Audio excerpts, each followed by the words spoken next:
You're watching World Talks on TVP World. I'm Aaron Darman. Fortunes appear to be changing for Russia's wartime economy. The country's finance minister has told President Vladimir Putin that economic growth is slowing to 1.5% for this year, well below the previous 2.5% forecast. Why? High interest rates imposed to reduce inflation are now reportedly stifling borrowing. It comes after Russia's economy grew by around 4% in both 2023 and 2024, faster than G7 countries and despite a series of Western sanctions. So what does this mean for the Kremlin's fight in Ukraine? Joining me for more is Heli Simola, senior economist at the Bank of Finland's Institute for Emerging Economies. Good evening, ma'am. Good evening. First of all, when it comes to these numbers out of Moscow, can we trust them? Of course, after Russia's invasion in Ukraine, uncertainty related to Russian statistics has increased substantially.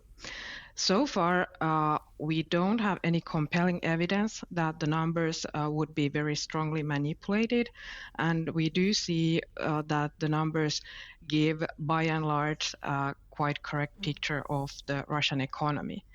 But, of course, we do have to remember that now when Russia's growth comes mainly from war-related industries, Russia's GDP actually reflects quite different things nowadays than it used to do before and what it does in many other economies. I mean, if Russia produces ammunition and then next day this is destroyed in the battlefield, GDP has gone up, but well-being of no one has gone up. Do these figures show the sanctions from the West are working, or is Putin driving an economic crisis through his own doing by pumping billions, let's say, into military spending? Both things are playing a role there. Of course, the economy has been suffering a lot with the huge increase in government spending during the past years. There is a severe labor shortage in Russia. Prices have gone up very rapidly. And because of that, then interest rates have also gone up. And the economy is starting to be at the limits of its capacity, and these problems are made even worse by the sanctions imposed by the Western countries on Russia. They limit Russia's abilities to get financing from abroad. They reduce Russia's export income, and they also limit Russia's access to imported technologies and inputs. Let's talk about those limits of capacity, because in June, Russia's economy minister, Maxim Reshetnikov, he warned that Russia was on the brink of recession if it does not change its monetary policy. So are we seeing that come true? I mean, is Russia set for a recession? Russia's growth has certainly slowed down substantially, and the economy has nearly stagnated in the beginning of this year. This reflects the problems that have been mounting, especially in the other sectors, except those industries that are related to the military output. Their output is still increasing, whereas in many other sectors, the output has actually even decreased already this year. For example, food industry, housing construction, and so on. So the situation is worsening in Russia, but at the moment, there is in sight no full-blown economic crisis. So in that sense, the situation is becoming more difficult, but it is not, at least so far, a crisis. In real terms, what does financial difficulties at home mean for Putin's abilities to wage that war in Ukraine? I mean, some argue the conflict needs to continue because the whole economy is on a war footing, so it would otherwise collapse. What do you make of that?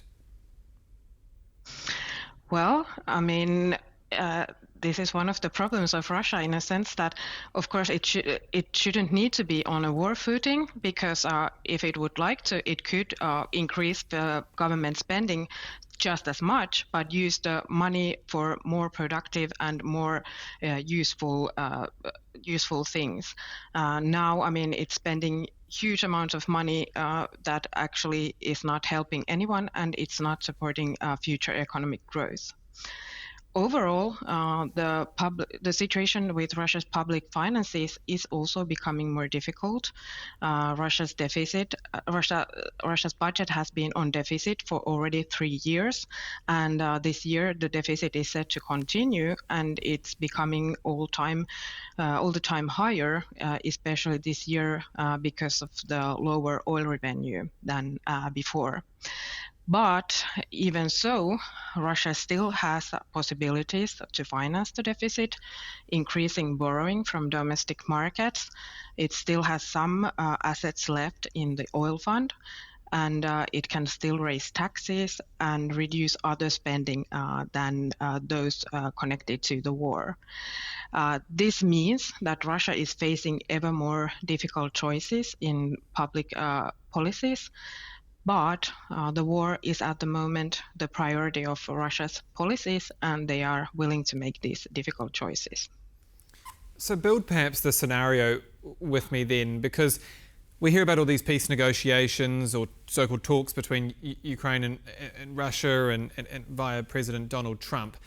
But in the backdrop of that, what would Russia have to do to transition its economy from a wartime footing to an economy that is able to not be in a full-scale invasion, not be in a full-scale war, and be able to operate as any other economy does? What are those steps that it needs to take that would make that a possibility?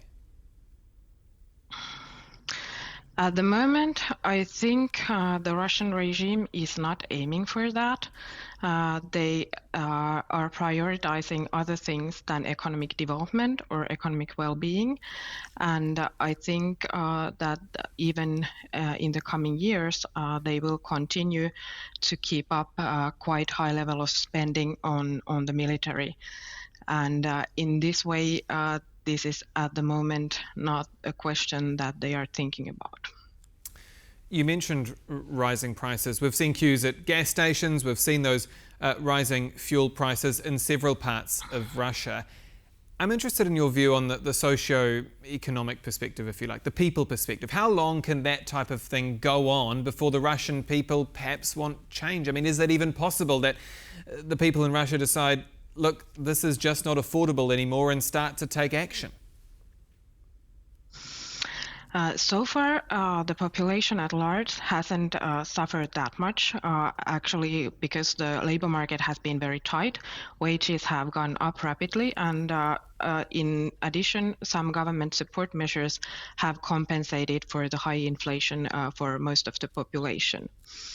Of course, now when the economic growth is slowing down, it will be felt by ever larger share of the population.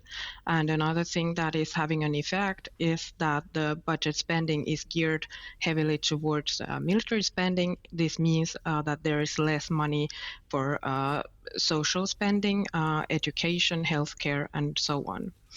But unfortunately, in Russia, it seems that the propaganda is very strong, and also the threat of violence if someone wants to start rioting or so on. So it seems very unlikely that the population would do anything. President Putin is set to meet with China's Xi Jinping over the coming days next week. How important is China to the economic strength of Russia? Not just militarily, but also economically in that cooperation, that relationship, to ensure that Russia can continue its war in Ukraine? China's role at the moment is actually very critical. I mean, China is one of the most important Russia's export markets for most commodities, and it accounts already for about half of Russia's total imports. And if we look at technology products, or especially sanctioned products, China's share is even much higher. So from the point of view of Russia, the continuing support of China is really critical.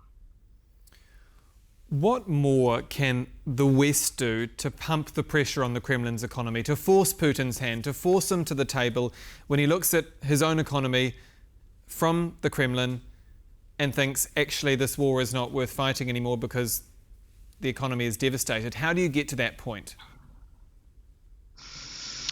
Now is actually a good point to increase the pressure on the Russian economy, because the economy is doing worse and worse.